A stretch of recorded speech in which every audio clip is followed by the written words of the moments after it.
مفتی صاحب عرفہ کے روزے کے بارے میں احادیث میں جو فضیلت بیان کی گئی ہے وہ بتا دیں. حدیث میں آتا ہے کہ 1 سال پچھلے اور 1 اگلے گناہوں کا کفارہ ہے. اس سے صغیرہ گناہ مراد ہوتے ہیں. بہت بڑی فضیلت ہے, رکھنا چاہیے. اور عرفہ کے روزوں میں 2 نہیں ہیں, ضروری نہیں ہے جیسے محرم میں ہوتا ہے نا 9, 10 یا 10, 11, تو عرفہ میں 1 ہی روزہ ہے. اور عرفہ ہم سعودیہ کے حساب سے نہیں کریں گے, ہمارا عرفہ جو ہمارے حساب سے ہوگا, کیونکہ جتنی بھی عبادتیں ہیں ٹائم ان کے لیے سبب ہوتا ہے. جیسے ظہر ہم پر کیوں لازم ہوتی ہے؟ اس لیے کہ ظہر کا وقت داخل ہوتا ہے. تو جس کنٹری میں وقت داخل ہوگا اسی کنٹری میں ظہر ہوگی نا.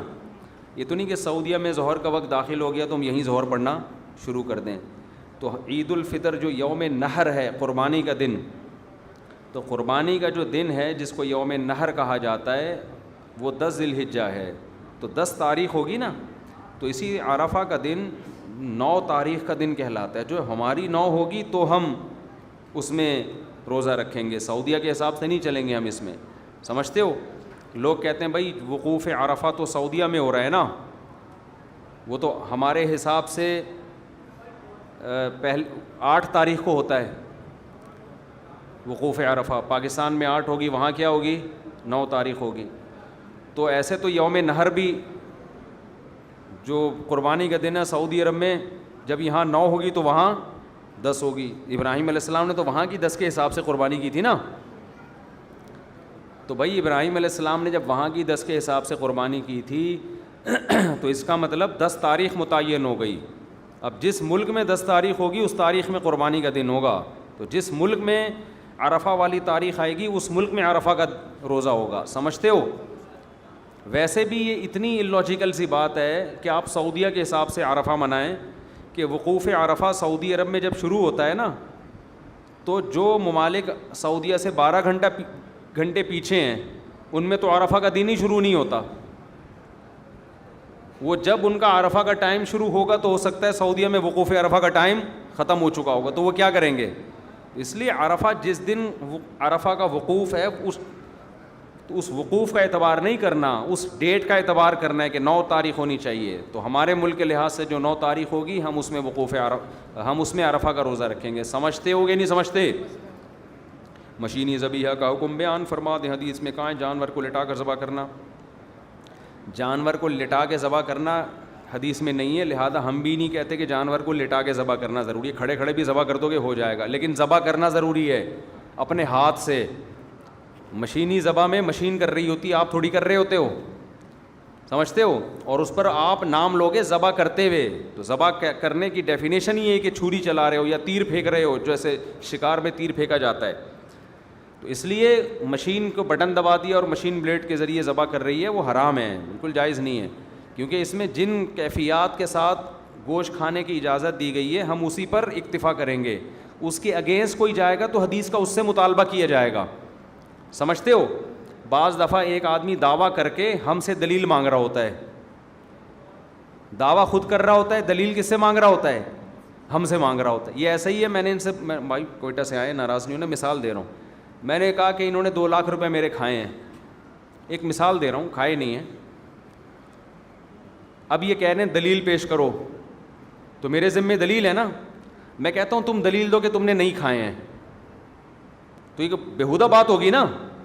تو یہ جو قضائے عمری پہ ہم سے حدیث کا مطالبہ کر رہے ہیں یہ اسی طرح کی فضول قسم کا مطالبہ ہے.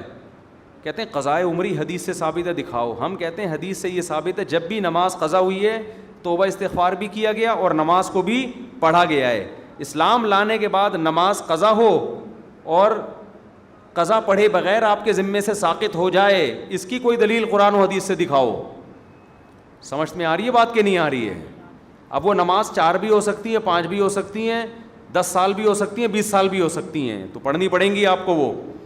تو جو یہ کہتا ہے نا قضاء عمری اسلام میں نہیں ہے, کسی دلیل سے نہیں پتہ چلتا قضاء عمری ہے, اس کو بولو تمہارے کھوپڑی کا علاج کرواؤ. تم اتنی سینس ان لوگوں میں ہے نہیں, اور یہ ہمیں کہتے ہیں ابو حنیفہ کے پیچھے نہ چلو, ان لوگوں کے پیچھے چلو جن میں اتنی کھوپڑی, اتنا بھی کام سینس اتنی بھی نہیں ہے کہ دلیل ہمیشہ مدعی سے پوچھی جاتی ہے, جس کے خلاف دعویٰ اس سے نہیں پوچھی جاتی. تو مدعی آپ ہے, جو آپ کہہ رہے ہیں اتنی نمازیں جب ذمے میں جمع ہو جائیں گی تو وہ بغیر پڑھے معاف ہو جاتی ہیں. آپ نے کہاں سے اتنی نمازوں کو بغیر پڑھے معاف کر دیا؟ سمجھ رہے ہو اس کی کیا دلیل ہے آپ کے پاس؟ حدیث میں آتا ہے دین اللہ حق ان یقضا، اللہ کا قرض اس بات کے زیادہ لائق ہے کہ وہ چکایا جائے. انسانوں کا قرض جب تک چکاؤ معاف نہیں ہوتا، تو اللہ کا قرض بھی جب تک آپ، اور نماز تو سب سے بڑا قرض ہے، وہ جب تک چکائیں گے نہیں معاف نہیں ہوگا. سوال پیدا ہوتا ہے پھر توبہ کا کیا فائدہ؟ توبہ کا فائدہ یہ ہے کہ جو ٹائم پہ نہیں پڑی نا، وہ جو جرم کیا وہ جرم آپ کا معاف ہو جائے گا توبہ کی وجہ سے، باقی وہ تو دینا ہی پڑے گا. جیسے آپ نے ایک آدمی سے کہا میں 1 مہینے بعد تمہارے 1,00,000 روپے واپس کر دوں گا، آپ نے 10 سال گزار دیے، آپ پیسے بھی دو گے سوری بھی کرو گے، ٹھیک ہے نا. سوری سے وہ جو ڈیلے کرنا ہے وہ گناہ معاف ہوگا. آپ نے صرف سوری کی، اس نے وہ خوش ہو گیا، چلو یار اس نے معذرت اب شاید دے گا، آپ نے دوں گا اب بھی نہیں میں، کہہ گا یار یہ کیا کر ایسی سوری کہیں بھی نہیں چلتی. تو اللہ کا قرضہ حدیث میں آتا ہے کہ زیادہ لائق ہے اس بات کے کہ وہ چکایا جائے. اور نمازیں ساقط کر رہے ہو جو اسلام کا رکن ہے، کچھ تو انسان کو خوف ہونا چاہیے نا. تو آج کل جو نئے نئے مجتہدین آ رہے ہیں نا، اسکالرز آ رہے ہیں، ان کو لفٹ نہیں کرائیں. ایک اسکالر نے یہاں تک بول دیا کہ بغیر عذر کے بھی آپ 2 نمازیں اکٹھی پڑھ سکتے ہیں قضا کر کے، اور مسلم کی حدیث پیش کر رہے ہیں. حدیثوں کا مطلب فقہا سے مجتہدین سے پوچھا جائے گا. آج کل کے جو ٹکے کے جو آ رہے ہیں نا اسکالرز، ان سے نہیں پوچھا جائے گا. اتنا آسان کر دیا ہے نمازوں کو قضا کرنا، ماشاء اللہ. الحمد سے لے کے والناس تک قرآن بار بار کہہ رہے حافظو، حفاظت کرو. نماز کی حفاظت کا مطلب کہ ٹائم پہ پڑھو. کتنے لوگ ہم دیکھ رہے ہیں عصر کو لے جاتے ہیں، ظہر پڑھی ساتھ ہی عصر پڑھ لی، پھر مغرب پڑھی ساتھ ہی کیا پڑھ لی، عشاء پڑھ لی. دلیل دے رہے ہیں حدیث میں، کوئی بھی حدیث میں نہیں ہے ایسے، کہیں بھی نہیں ہے حدیثوں میں. قرآن میں حدیثوں میں یہی ہے کہ نماز اپنے وقت پہ پڑھنا ضروری. ان الصلاۃ کانت علی المؤمنین کتابا موقوتا، نماز اللہ نے مومنین پر مقررہ اوقات میں فرض کی ہے. اور یہ آیت پتہ ہے کب نازل ہوئی ہے؟ میدان جنگ میں، میدان جنگ کے بارے میں، کہ جنگ میں اگر تم لڑ رہے ہو، کھڑے ہو کے نہیں پڑھ سکتے، سوار ہو کے پڑھ لو. اے اللہ اتنی ٹینشن تو ہمیں جنگ میں کیوں دے رہا ہے؟ لڑائی سے فارغ ہو کے ظہر اثر ملا کے پڑھ لیں گے، کیا خیال ہے؟ مغرب سے تھوڑا آدھا گھنٹہ پہلے ظہر اثر میں پڑھ لیں گے، اور جیسے سورج غروب ہوا فوراً مغرب عشاء پڑھ لیں گے. تو آگے جنگ کا ٹائم بہت پڑا ہوا ہے. اللہ نے کہا نا نا نا نا نا، کھڑے ہو کے نہیں، بیٹھ کر نہیں، لیٹ کر. کیوں؟ نماز مومنین پر مقررہ اوقات میں فرض ہیں. باقی یہ لوگ جو ریفرنسز دے رہے ہیں نا، بخاری کی حدیث، مسلم کی حدیث، ان ریفرنسز کی حقیقت ہم سے پوچھو آگے، ہم آپ کو بتائیں گے. ان کی کھوپڑی کام نہیں کرتی ہے، ان کو حدیثوں کا مفہوم نہیں پتہ، ترجمہ نہیں آتا کم بختوں کو. تو یہ آپ کو بڑے بڑے مجتہدین سے ہٹا کے اپنا مقلد بنا رہے ہیں آج کے جو اسکالرز آ رہے ہیں، اور لیبل یہ لگاتے ہیں مقلد نہیں ہے، محقق ہیں. عوام نے تقلید ہی کرنی ہوتی ہے، سمجھتے ہو؟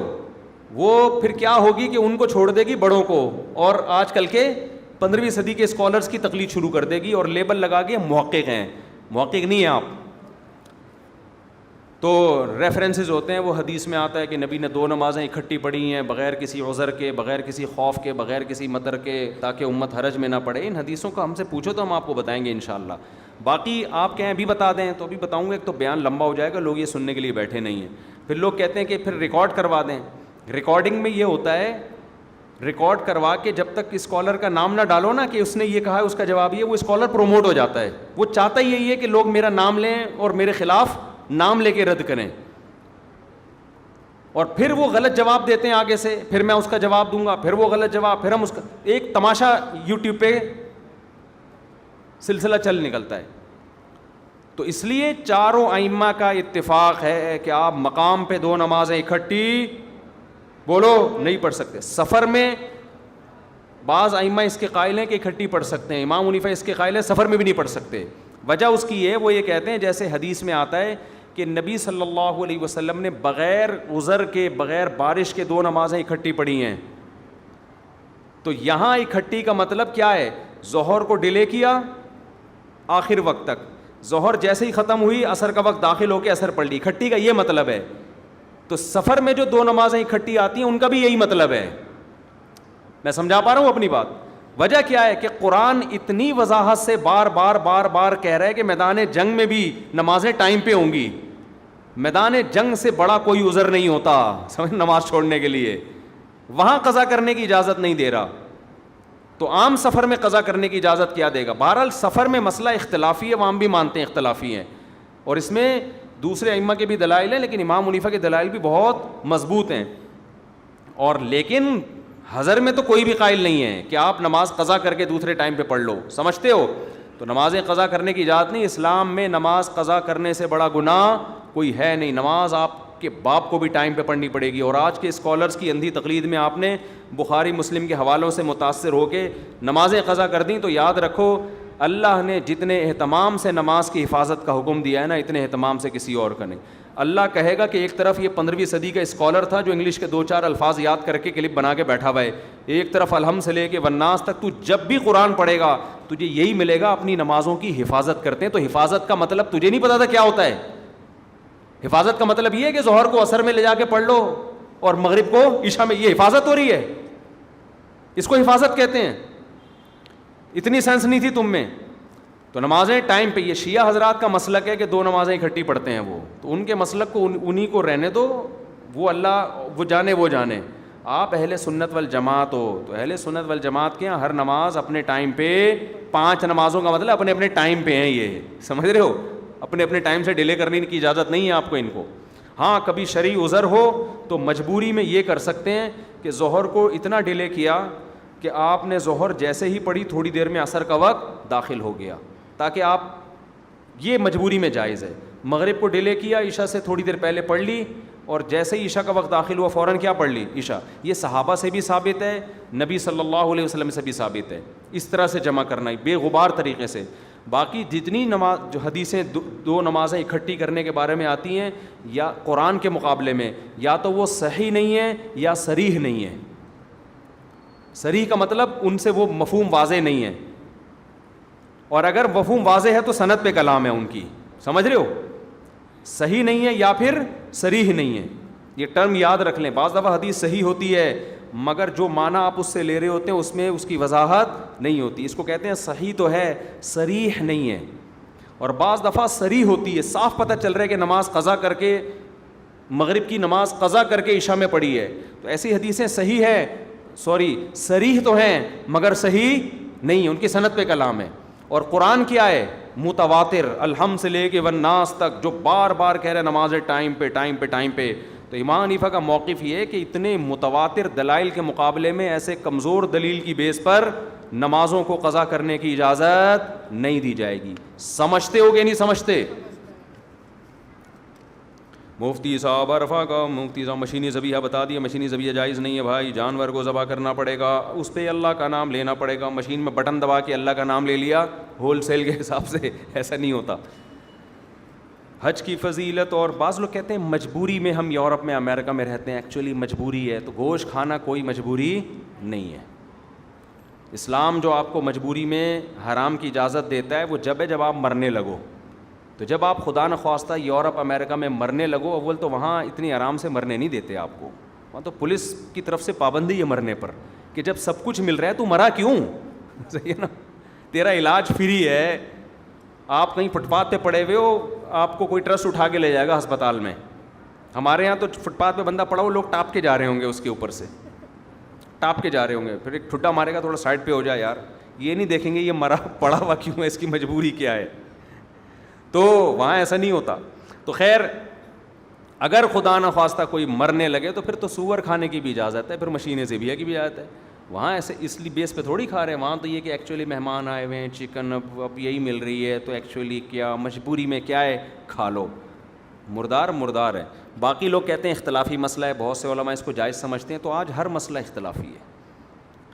داڑھی اختلافی ہے, ماں باپ کی اطاعت اختلافی ہے, زنا بھی ہے. کچھ لوگ شاید ہینڈ پریکٹس کو بھی جائز قرار دے دیا بعض اسکالرز نے. قرآن بار بار کہہ رہا ہے تمہارے پاس نکاح کے علاوہ اپنی خواہش پوری کرنے کا کوئی راستہ نہیں ہے. اب ہینڈ پریکٹس کو بھی اختلافی بنا دیا. تو سب چیزیں اختلافی بن رہی ہیں. خوب سمجھ لو, اختلاف کا حق مجتہدین کو ہے, آج کے اسکالرز کو نہیں ہے. آج کے اسکالرز کے اختلاف کو آپ ویلیو دیں گے تو غامدی کہتے ہیں اختلاف ہے, حضرت عیسیٰ آسمانوں پہ زندہ نہیں ہے. حالانکہ پوری امت کا ہمیشہ سے اجماع رہا ہے کہ حضرت عیسیٰ آسمانوں پہ زندہ ہیں, قرب قیامت میں نازل ہوں گے. لیکن غامدی صاحب پہ جب کوئی غصہ کرتا ہے, یار آپ کیسی بات کر رہے ہو, کہتے ہیں غصہ نہ کریں, مجھے رائٹ پورا ہے, میں کیا کر سکتا ہوں, اختلاف کر سکتا ہوں, تو کچھ بھی پھینکتے رہو. قادیانی کہتے ہیں ہمارا اختلاف ہے کہ نبی آخری نبی ہیں یا نہیں ہے. تو ہر مسئلہ تو آج کل اختلافی بنا دیے. تو آپ نے رجوع کرنا ہے قرآن و سنت کی طرف, اور قرآن و سنت کی اس تشریح کی طرف جو مجتہدین نے کی ہے. آج سے پہلے اسکالرز ہمیشہ سے کرتے رہے ہیں, وہ ماحول سے متاثر نہیں تھے. آج اگر کوئی عورت کو بے پردہ گھومنے کی اجازت دے رہا ہے تو ماحول سے متاثر ہے, اس کو پتہ ہے پردے والا بیان نہیں چلے گا مارکیٹ میں, آزادی والا مارکیٹ میں چلے گا. آج اگر کوئی کہتا ہے 2 شادیاں نہیں کرنی چاہیے, اس کو پتہ ہے ساری عورتیں زندہ باد کے نعرے لگائیں گی اس کے. پہلے اسکالرس کو اس کا خطرہ نہیں تھا, انہوں نے کہا 4 سنت ہیں, ٹھیک ہے نا, ان کو اس سے غرض نہیں تھی کہ لوگ کیا کہیں گے. پہلے تقویٰ تھا, آج اپنے ویورشپ بھی دیکھنی پڑتی ہے, آج یہ بھی دیکھنا پڑتا ہے اس کا حکومت کیا اس سے اثر لے گی, جج ناراض تو نہیں ہو جائیں گے, JUI PTI کے اختلاف بھی ہے, بہت سارے ماحول ہیں جن سے متاثر ہو کر آج کے اسکالرز بات کرتے ہیں. مجتہدین جو تھے ابو حنیفہ, شافعی, مالک, احمد بن حنبل, تابعین, تبع تابعین کے دور کے لوگ تھے, انہوں نے کوڑے کھائے ہیں, مارے کھائی ہیں, حق سے پیچھے نہیں ہٹے ہیں. تو اس لیے قرآن و سنت کا تو لیبل ہر آدمی لگائے گا, تشریح وہ معتبر ہوگی جو ان مجتہدین نے بولو کی ہے. سمجھتے ہو گے نہیں سمجھتے؟ اور ان کی فتویٰ جس پر دیا جاتا رہے ہمیشہ سے, ایسا نہیں کہ ایک روایت ابو حنیفہ سے, ایک روایتیں بھی مل جاتی ہیں. جو پراپر لا کی شکل جس قول نے اختیار کی ہے, جس پہ امت ہمیشہ چلتی رہی ہے, اس کو فالو کیا جائے گا. ورنہ آپ کو اختلاف, ہر چیز میں اختلاف ڈال دیا, ہر چیز میں. اسلام میں حکم یہ ہے کہ بیٹا اگر آپ کی زندگی میں مر گیا تو اس کی اولاد کا حصہ نہیں ہے, بشرطے کہ دوسرا بیٹا زندہ ہو, کیونکہ وہ قریبی ہے نا, وہ وراثت لے جائے گا. پاکستان کا لا کیا ہے کہ پوتا بھی وراثت میں حقدار ہوگا. کیوں؟ علماء نے سب نے احتجاج کیا تھا, بھائی پوتے کو تو وراثت نہیں ملتی اگر بیٹا زندہ ہو, دوسرا بیٹا زندہ ہے, پوتے کو نہیں ملتی. ایوب خان نے کیا کیا, ایوب خان نے مصر سے ایک مولانا صاحب امپورٹ کروائے, ان سے فتویٰ لکھوایا کہ پوتے کو بھی ملے گا, اور کا مسئلہ کیا ہے, اختلافی ہے, ٹھیک ہے نا, اور قانون کا حصہ بنا. تو ہماری گورنمنٹ یا کوئی بھی اسکالر جب جو رائے تھوپنا چاہتا ہے, قرآن و حدیث کا لیبل لگا کے مارکیٹ میں چلا دیتا ہے, اس کو تھوپ دیتا ہے وہ. تو یہ چل رہا ہے مارکیٹ میں. تو جو لوگ اہل سنت والجماعت کے پابند رہیں گے, ان مجتہدین کے, وہ ان فتنوں میں اپنے آپ کو بچا لیں گے. اور جو قرآن و حدیث کے لیبل سے متاثر ہو کے ادھر کو نکل لیا نا, اس کو بے لگام اونٹ ہے, وہ بھاگتا رہے گا بس, کہیں پھر رکے گا نہیں. یہ بھی اختلاف ہے, وہ بھی اختلاف ہے, یہ بھی اختلاف ہے, وہ بھی اختلاف ہے. پھر کل آپ کا پیپر ہے تو روزہ چھوڑ دو. بھائی کیوں چھوڑ دو, رمضان کا روزہ تو فرض ہے, پیپر کی تیاری میں روزہ نہیں چھوڑ سکتے. اختلاف ہے جی. غامدی صاحب کہتے ہیں کہ چھوڑ سکتے ہیں روزہ, تو وہ بھی تو ایک اسکالر ہے نا. تو اختلاف ہے, امت کا اختلاف رحمت ہے, یہ والا اختلاف رحمت نہیں ہے. نمازیں بھی اب تو ایک مارکیٹ میں نیا فتویٰ آ گیا کہ آپ کو تھوڑی سی طبیعت خراب ہے, آج آپ بہت تھکے ہوئے ہیں, تو آپ ظہر کو آپ عصر مغرب سے آدھا گھنٹہ پہلے آپ ظہر عصر ملا کے پڑھ لیں تاکہ عصر قضا ہونے سے پہلے, اور مغرب ہوتے ہی مغرب عشاء پڑھ لیں. کتنی تھوڑے سے ٹائم میں 4 نمازیں نمٹ گئیں, باقی کیا کریں, لائیو فلم دیکھنے جائیں آپ سینما گھر میں, لائف کو انجوائے کریں. کیوں؟ اس لیے کہ آپ ٹینشن میں تھے, آج تھکے ہوئے تھے, آج آپ کا موڈ صحیح نہیں ہے. اب میں اگر کہوں یہ حرام ہے, ناجائز ہے, آپ نماز قضا نہیں کر سکتے, بھائی کیا اس میں اختلاف ہے؟ جب اختلاف ہے تو اتنی شدت نہ کریں. ابے اختلاف ہے کس کا؟ کسی مجتہد کا, بڑے محدث کا اختلاف ہے. آج کل کے ٹچوں کا اختلاف ہے یہ, جنہوں نے حدیثوں کے ریفرنسز یاد کیے ہوئے, ان کا مفہوم, جس حدیث کی کو لکھ کے محدث خود اس کے خلاف تشریح کر رہا ہوتا ہے نا, یہ اس تشریح کو نہیں مان رہے ہوتے. تو اس لیے کوئی اختلاف نہیں ہے. نمازیں اپنے ٹائم پہ آپ کے باپ کو بھی پڑھنی پڑیں گی, اور اگر قضا کر دی گڑ گڑاؤ, توبہ کرو, بہت معافیاں مانگو, کیونکہ اس سے بڑا جرم اسلام میں نہیں ہے. اچھا ایک بات ہے, لوگ کہتے ہیں حدیث میں تو آتا ہے کہ نبی نے بغیر مجبوری کے بھی 2 نمازیں اکٹھی پڑھی ہیں. تو آپ کون ہوتے ہیں جب نبی نے پڑھ لی ہیں, آپ کون ہوتے ہو یہ کہنے والے کہ مغرب سے آدھا گھنٹہ پہلے ظہر عصر نہیں پڑھی جا سکتی؟ میں تو فتویٰ دے رہا ہوں نا, مغرب سے آدھا گھنٹہ پہلے آپ ظہر عصر بولو نہیں پڑھ سکتے ملا کے, ظہر قضا کرنے کا گناہ ملے گا. آپ کہہ سکتے ہو بخاری مسلم میں حدیث ہے, ترمذی میں حدیث ہے, مسلم میں حدیث ہے, نبی نے بغیر عذر کے 2 نمازیں اکٹھی پڑھی ہیں. آپ کون ہوتے ہو حدیث کے خلاف جانے والے؟ بھائی ہم حدیث کے خلاف نہیں جا رہے, حدیث کی 2 تشریح آپ کر رہے ہو, ہم اس تشریح کے خلاف جا رہے ہیں. اس میں اکٹھی ہے, یہ تھوڑی ہے کہ ظہر کو قضا کیا ہے. اکٹھی تو ایسے بھی ہو جاتی ہیں کہ ظہر کو ڈیلے کیا, ظہر پڑھی اور جیسے ہی عصر کا وقت داخل ہوا فوراً, دیکھنے میں تو یہ بھی لگیں گی نا ایک ساتھ. تو ایسا کبھی کبھار کر سکتا ہے انسان, ہم بھی اسی کے قائل ہیں. آپ اپنی تشریح اٹھا کے پوری امت پہ تھوپ دیتے ہو, آپ اس بات کے اہل نہیں ہو. اور دوسری بات یہ، آپ نے کہا کہ یہ بغیر عذر، یہ کبھی کبھی انسان ٹینشن میں ہو تو یہ بھی کر سکتا ہے. حدیث میں کہا ہے کہ ٹینشن میں ہو تو کر سکتا ہے. جب حدیث کو پورا لینا ہے تو حدیث میں تو یہ کہ آپ نے بغیر عذر، بغیر کسی ریزن کے یہ کیا ہے، تو آپ فتویٰ دو بغیر کسی ریزن کے بھی یہ کیا ہے، جائز ہے. کوئی پوری زندگی بھی کرتا رہے تو جائز ہے. تو آپ کون سا حدیث کو پورا لے رہے ہو؟ آپ کہہ رہے ہو کبھی ٹینشن میں ہو، تو ٹینشن کے الفاظ حدیث میں دکھاؤ نا، کہیں بھی نہیں ہے. حدیث میں تو یہ کہ امت پہ حرج نہ ہو. اپنی طرف سے آج کل کے اسکالرز آ گئے، نمازوں کو جب دائیں بائیں کر دیا تو اب رہ کیا گیا تمہارے لیے، بچے گا کیا تمہارے پاس؟ تو ہر چیز میں اختلاف پیدا کر دیا. 3 طلاقیں دے دیں، ہم کہہ رہے ہیں حرام ہو گئی، کہہ رہے کیا ہے مسئلے میں اختلاف. بعض اسکالرز کہتے ہیں ایک ہوتی ہے. ہم کہتے ہیں یار ماضی کے جتنے اسکالرز ہیں سب کہتے ہیں صحابہ تابعین 3 ہی ہوتی ہیں. آج کا اختلاف معتبر نہیں ہے، ورنہ سارا اسلام کا نظام برباد ہو جائے گا. تو اور بہت ساری چیزیں جن میں اختلاف ڈال دیا. داڑھی کا اختلاف، داڑھی چھوٹی کر لو. بھائی داڑھی عاف اللحا، بخاری مسلم کی حدیثیں ہیں، چاروں ائمہ کا اتفاق ہے، آپ سے نہیں رکھی جا رہی. آپ بولو یار میں گناہ گار ہوں، اسلام کو تو چینج نہ کرو نا آپ. ہر چیز میں چل رہا ہے مارکیٹ میں اختلاف.